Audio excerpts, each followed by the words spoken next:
I'll never forget the moment I realized my mother had stolen my future. I was standing in the financial aid office at Northwestern University, my hands shaking as I held the phone to my ear, listening to the automated voice from my bank account balance. Your current balance is $0.00. The fluorescent lights above me buzzed like angry wasps, and I could feel my world crumbling beneath my feet. 3 years of my college fund, gone. $68,000 that my grandmother had painstakingly saved for me since I was born, every birthday dollar and Christmas gift carefully deposited into an account that was supposed to secure my education. My mother had been the co-signer, the person I trusted most in the world, and she had cleaned it out while I was studying abroad in London. The worst part? She'd done it for a mommy makeover. Breast implants, tummy tuck, Brazilian butt lift, and a full facelift. All so she could look younger than her 45 years and compete with women half her age on the dating apps she'd been obsessed with since my father left her 2 years earlier. The realization hit me like a physical blow to the chest. I stumbled out of the financial aid office and into the cold Chicago wind, my mind racing through the conversations we'd had over the past 6 months. All those times she'd deflected my questions about my account, claiming she was too busy to check on it or that the bank was having technical difficulties when I tried to access it online. She'd been so supportive of my study abroad program, encouraging me to extend my stay in London, pushing me to take that extra semester of art history courses. Now I understood why she needed me out of the country while she systematically drained my future. My phone buzzed with a text from her. Honey, hope you're having fun. Don't worry about money, just focus on your studies. Love you. The casual cruelty of it made my stomach turn. She was playing the role of the supportive mother while simultaneously destroying my life from 3,000 miles away. I called her immediately, my voice cracking as I demanded answers. Mom, what happened to my college fund? The bank says it's empty. There was a pause, then that familiar laugh, the one she used when she was about to gaslight me into doubting my own reality. Oh, sweetie, there must be some mistake. I've been managing your money so carefully. You know how these banks can be with their computer glitches. But I pressed harder and finally, the truth came spilling out like poison from a burst wound. She'd needed the money for essential medical procedures, that's how she justified it. Essential. As if her vanity was somehow more important than my education, my future, my dreams. She tried to make me feel guilty for questioning her, claiming she'd been depressed since the divorce and needed to feel like herself again. The manipulation was so textbook, so perfectly calculated, that I almost admired her skill at it. Almost. Instead, I felt something cold and hard settle in my chest, a determination I'd never experienced before. Growing up, I'd always known my mother was different from other moms. She'd been a beauty queen in high school, Miss Teen Georgia 1995, and she'd never let anyone forget it. Our house was filled with her pageant photos, her crown displayed prominently on the mantelpiece like a shrine to her former glory. She'd entered me in beauty pageants when I was little, but when it became clear I'd inherited my father's academic brain rather than her conventional beauty, she'd shifted to living vicariously through her own appearance. She'd spend hours getting ready for the grocery store, full makeup and hair for a simple trip to Target. My friends' mothers would show up to school events in comfortable clothes and sneakers, but mine would arrive looking like she was walking a red carpet, drawing stares and whispers. I'd learned to read the signs early, the way she'd check her reflection in every surface, the subtle digs at other women's appearances, the way she'd compare herself to celebrities and come up short, then take that disappointment out on me. At least you're smart, she'd say, as if intelligence was a consolation prize for not being pretty enough. The dynamic had gotten worse after my father left.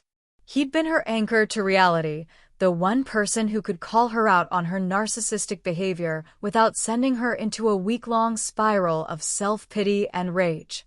Without him, she'd spiraled into a midlife crisis that looked like a teenager's breakdown, dating apps, social media obsession, constantly asking me to take photos of her for Instagram. She'd started following influencers half her age, copying their workout routines and fashion choices, spending money we didn't have on skincare products and supplements that promised to turn back time. I'd watch her scroll through TikTok for hours, her face getting more and more pinched with envy as she compared herself to 20-somethings with perfect skin and tiny waists. She'd started making comments about fixing things about herself, talking about cosmetic procedures like they were routine maintenance rather than major surgery. I'd assumed it was just talk, the way people fantasize about winning the lottery. I never imagined she'd actually go through with it, and I certainly never imagined she'd use my money to do it. The worst part was how she'd made me complicit in my own destruction. For months, she'd been asking me about my plans after graduation, encouraging me to keep my options open and not put all my eggs in one basket. She'd suggest I might want to take a gap year, maybe work for a while before continuing my education. She'd plant seeds of doubt about my major, questioning whether art history was practical enough, whether I'd be able to find a job in my field. I'd thought she was being a concerned mother, helping me think through my future realistically. Now I realized she'd been preparing me for the moment when I'd discover I couldn't afford to finish my degree, grooming me to accept a future that was smaller and less bright than the one I'd planned. She'd been stealing my dreams while pretending to care about my happiness, and the betrayal cut deeper than any physical wound ever could. As I stood there in the Chicago wind, phone pressed to my ear, listening to her justify her theft with the same tone she'd used to explain why I couldn't have ice cream before dinner, I made a decision that would change everything. I wasn't going to let her destroy me. I was going to fight back. The flight back from London felt like a death march. I spent the entire 8 hours researching everything I could about financial fraud, elder abuse laws, and my legal rights as a beneficiary. My grandmother had set up that college fund as an irrevocable trust with specific instructions. The money was for my education only, and my mother was supposed to be the trustee, not the beneficiary. What she'd done wasn't just morally reprehensible, it was illegal. But as I dug deeper into the paperwork I'd requested from the bank, I discovered something that made my blood run cold. The account had been systematically drained over the course of 8 months, not in one lump sum like I'd initially thought. She'd been planning this for almost a year, taking out amounts just under the federal reporting threshold to avoid triggering any automatic alerts. This wasn't a moment of weakness or desperation. This was calculated, premeditated theft from her own daughter. When I landed at Hartsfield-Jackson Airport in Atlanta, my mother was there waiting for me with a bouquet of flowers and her biggest pageant smile. But I could see the work she'd had done immediately. Her face was too tight, too smooth, like a mask stretched over her real features. Her breasts were obviously fake, sitting too high and too round under her designer sweater. She'd gotten veneers too, I realized, because her smile looked different, more artificial somehow. She rushed toward me with arms outstretched, playing the role of the loving mother welcoming her daughter home, but all I could think about was the fact that every artificial curve and enhanced feature had been paid for with my future. "Darling, you look so thin. We need to get some good Southern cooking in you," she gushed, as if nothing had happened. As if she hadn't just committed a felony against her own child. The casual way she acted, the complete lack of shame or remorse, told me everything I needed to know about who I was really dealing with. The drive home was surreal. She chattered about her new fitness routine, her yoga classes, the wonderful plastic surgeon who had changed her life. She talked about her procedures like they were accomplishments, describing her recovery process in nauseating detail while I sat in the passenger seat, calculating how many credit hours each surgical enhancement had cost me. Her breast implants, 2 semesters. Her tummy tuck, my senior year thesis research trip to Italy. Her facelift, my entire graduation ceremony, because I wouldn't be walking across that stage now. She kept glancing at me in the rearview mirror, clearly expecting praise for her transformation, fishing for compliments about how young and refreshed she looked. When I didn't respond, she started getting defensive, launching into a speech about how she deserved to feel good about herself after everything she'd been through with my father. She actually used the phrase investing in her future, as if destroying mine was some kind of smart financial planning. But the real horror show began when we got home.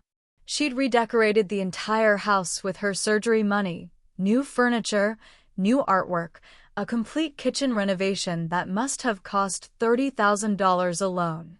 She gave me a tour like she was showing off a model home, pointing out every expensive detail while I stood there in stunned silence. The granite countertops, the custom cabinets, the ridiculous chandelier hanging over the dining room table, all of it paid for with money that was supposed to fund my education. She'd literally built herself a shrine to her vanity using my grandmother's life savings. The worst part was the portrait she'd commissioned, a professional oil painting of herself in evening wear, hanging prominently in the living room like she was some kind of aristocrat instead of a divorced woman who'd stolen from her own child. When she caught me staring at it, she launched into the story of the artist, how expensive he was, how many society women in Atlanta were just dying to have him paint them too. That night, lying in my childhood bedroom, I started making phone calls. First to my grandmother's estate attorney, who confirmed what I'd suspected. My mother had violated the terms of the trust and could face serious legal consequences. Then to a financial crimes detective my college advisor had recommended, who walked me through the process of filing a formal complaint. The evidence was overwhelming: bank records showing the systematic withdrawal of funds, receipts from her plastic surgery procedures that matched the dates of the largest withdrawals, even social media posts she'd made showing off her transformation while I was abroad. She'd been so proud of her surgeries that she documented everything, creating a perfect paper trail of her own crime. The detective told me that cases like this were becoming more common, parents stealing from their children's college funds for their own purposes, but the level of premeditation in my case was particularly shocking. As I gathered evidence over the next few days, I discovered the true scope of her deception. She hadn't just stolen my college fund, she'd also maxed out credit cards in my name using my personal information, which she'd had access to as my mother. My credit score was destroyed, and I had debts I'd never agreed to take on. She'd forged my signature on loan applications, used my social security number to open accounts, even put utility bills in my name for the house renovations. The woman who was supposed to protect me had systematically destroyed my financial future in every way possible. When I confronted her with the evidence, she broke down crying, claiming she was desperate and didn't know what else to do. But even her tears felt calculated, designed to manipulate me into feeling sorry for her instead of holding her accountable. She kept saying I was too young to understand what she'd been going through, that I'd thank her someday when I realized how important it was for a woman to feel confident about her appearance. The gaslighting was so intense, so perfectly executed, that for a moment I almost doubted myself. Almost. But then I looked around at her renovated house, at her fake everything, and I remembered that this wasn't about her pain. This was about her greed, her narcissism, and her complete inability to see anyone else as real people with their own needs and dreams. The moment I decided to fight back was when I found her jewelry box. She'd always kept it locked when I was growing up, claiming it contained family heirlooms that were too valuable to risk. But now, emboldened by her success at stealing from me, she'd left it open on her vanity table like a trophy case. Inside, alongside the cheap costume jewelry I remembered from my childhood, were pieces that took my breath away: my great-grandmother's diamond engagement ring, my grandmother's pearl necklace, a sapphire brooch that had been in our family for 4 generations. These weren't heirlooms she'd inherited. These were pieces my grandmother had specifically left to me in her will, items that were supposed to come to me when I turned 25 or got married, whichever came first. My mother had taken them when my grandmother died 3 years ago, claiming she was keeping them safe until I was ready for such responsibility. Now I understood. She'd been planning this theft for years, systematically taking everything that belonged to me and treating it as her own personal treasure chest. I photographed everything, documenting each piece with the original appraisal documents I found tucked beneath the velvet lining. Some of these pieces were worth more than a year's tuition, and here they were, sitting in her bedroom like costume jewelry. The rage that filled me was unlike anything I'd ever experienced. Pure, white-hot fury that made my hands shake and my vision blur. This wasn't just about money anymore. This was about erasing me, about stealing not just my future, but my past, my connection to the women who'd come before me and worked so hard to build something lasting for their family. My great-grandmother had worn that engagement ring through the Great Depression, refusing to sell it even when they had nothing to eat. My grandmother had worn those pearls to her high school graduation, her wedding, the birth of her children. They weren't just jewelry. They were the physical embodiment of our family's strength and resilience. And my mother had hoarded them like a dragon, planning to sell them piece by piece to fund her vanity projects. When I confronted her about the jewelry, her mask finally slipped completely. Gone was the sweet, manipulative mother act. In its place was something cold and vicious that I'd only seen glimpses of before. "Those belong to me," she snarled, snatching the ring box from my hands. "I'm the one who took care of your grandmother when she was dying. I'm the one who dealt with her medical bills and her funeral arrangements. You were off at college, living your little fantasy life while I handled all the real responsibilities."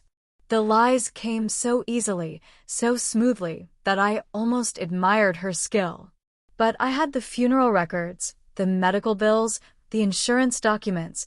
I'd been the one handling my grandmother's affairs remotely from school, working with her attorney and financial advisor while my mother had been too emotional to deal with the paperwork.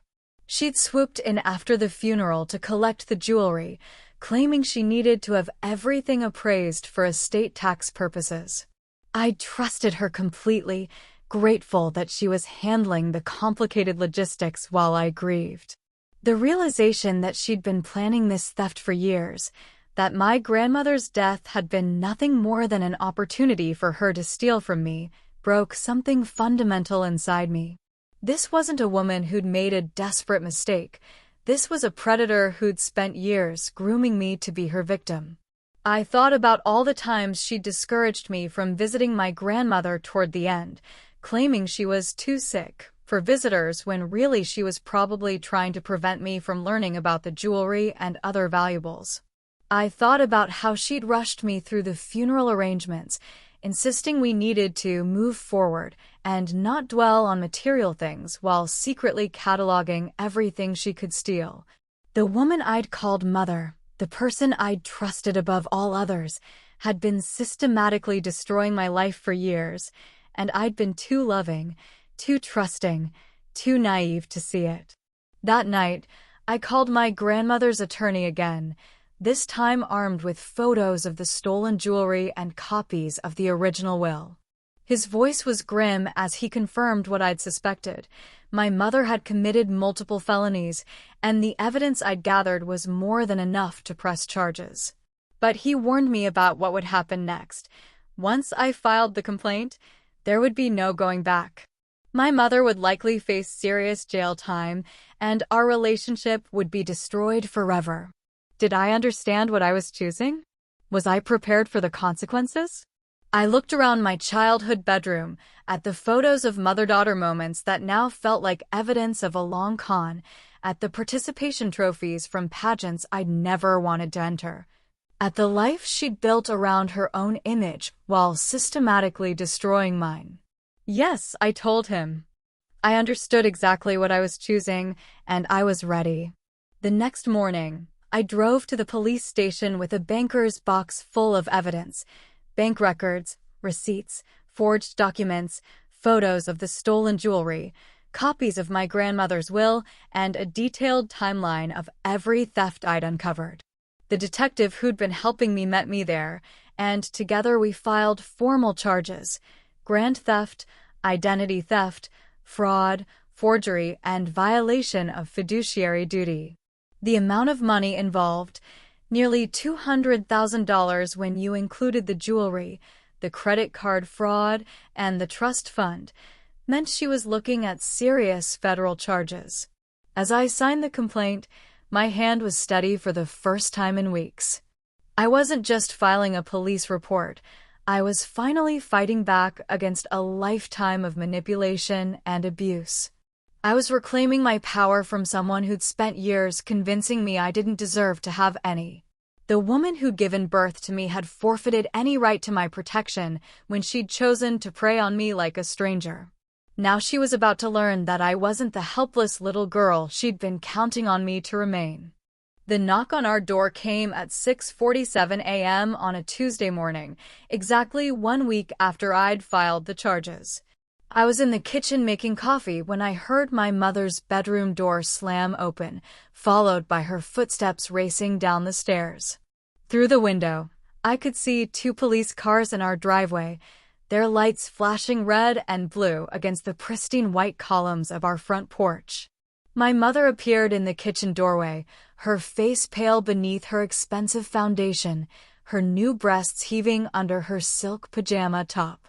"Sarah, what did you do?" she whispered, but I could see in her eyes that she already knew.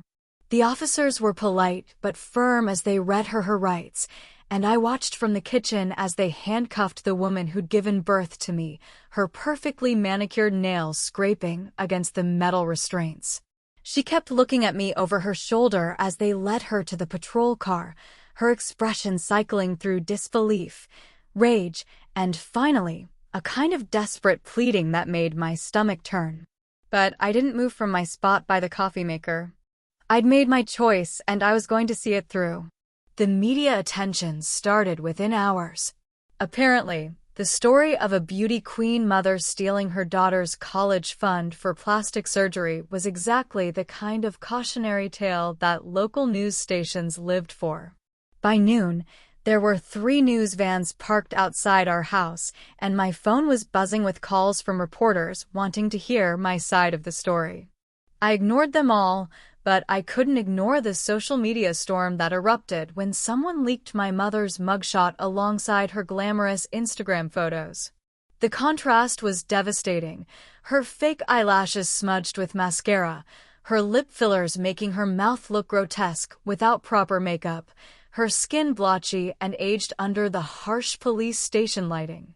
The comments were brutal, and part of me felt sick reading them, even though she'd brought this entirely on herself.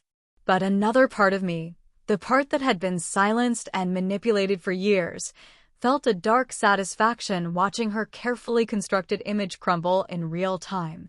The preliminary hearing was scheduled for the following month, but I didn't have to wait that long to see the full scope of her destruction. Her attorney called me 3 days after her arrest, explaining that my mother wanted to make a deal. She was willing to plead guilty to the federal charges in exchange for a lighter sentence, but there was a condition. She wanted to meet with me privately to explain herself and ask for my forgiveness. The audacity of it took my breath away. Even facing federal prison time, she still believed she could manipulate me into feeling sorry for her, still thought she could play the victim and make me responsible for fixing the mess she'd created. I told her attorney exactly what he could do with that offer, and when he pressed me about showing mercy to my own mother, I reminded him that mercy was something she should have considered before she spent 3 years systematically destroying my life. But the real revelation came when the FBI Financial Crimes Unit expanded their investigation. What they found made my personal case look like petty theft in comparison. My mother had been running a sophisticated fraud operation for years, targeting elderly widows in our neighborhood and church community. She'd used her beauty queen credentials and Southern charm to gain their trust, then convinced them to let her help manage their finances. She'd stolen over $800,000 from 6 different women, most of them in their 70s and 80s, most of them now living in poverty because of her greed. Mrs. Henderson, who'd been my grandmother's best friend, had lost her entire retirement savings. Mrs. Chin, who used to bring me cookies when I was little, was now living in a subsidized apartment because my mother had convinced her to invest in fake real estate deals. The pattern was always the same. My mother would identify a lonely, vulnerable woman, befriend her, gain access to her finances, and then systematically drain her accounts while keeping up the facade of caring friendship. The scope of her criminality was staggering, but what horrified me more was realizing that I'd been part of her cover story. She'd used me as a prop in her con games, bringing me to church functions and community events to play the role of the devoted daughter, the living proof of what a wonderful, trustworthy person she was. "Look how well she raised her daughter," these women would say, and my mother would smile modestly while planning their financial destruction. I'd been an unwitting accomplice in her crimes, my genuine love and trust providing the camouflage she needed to prey on other people's mothers and grandmothers. The women she'd targeted weren't just victims. They were surrogates for the grandmother she'd stolen from, the community she'd betrayed, the daughter she'd ultimately sacrificed for her own vanity and greed. When the full extent of her crimes became public, the community reaction was swift and brutal. The country club revoked her membership. The church asked her not to return. Her sorority sisters from college issued a public statement distancing themselves from her actions. The plastic surgeon who'd performed her procedures faced his own investigation for accepting what were clearly fraudulent payments. But perhaps most satisfying was watching her social media empire crumble. The Instagram account with 50,000 followers that she'd built by flaunting her stolen lifestyle was flooded with comments from victims and their families. Her carefully curated image of the successful, beautiful, independent woman was revealed as nothing more than an elaborate lie built on the financial bones of the people who'd trusted her most. The final hearing was scheduled for December, right before Christmas, and I planned to be there to deliver my victim impact statement. I was going to look her in the eye one last time and tell her exactly what her choices had cost. Not just me, but every person she'd harmed along the way. I was no longer her victim. I was her reckoning, and I was finally ready to watch her face the consequences of a lifetime of lies. The woman who taught me that appearances were everything was about to learn that eventually, the truth always comes to light, and when it does, all the plastic surgery in the world can't hide the ugliness inside.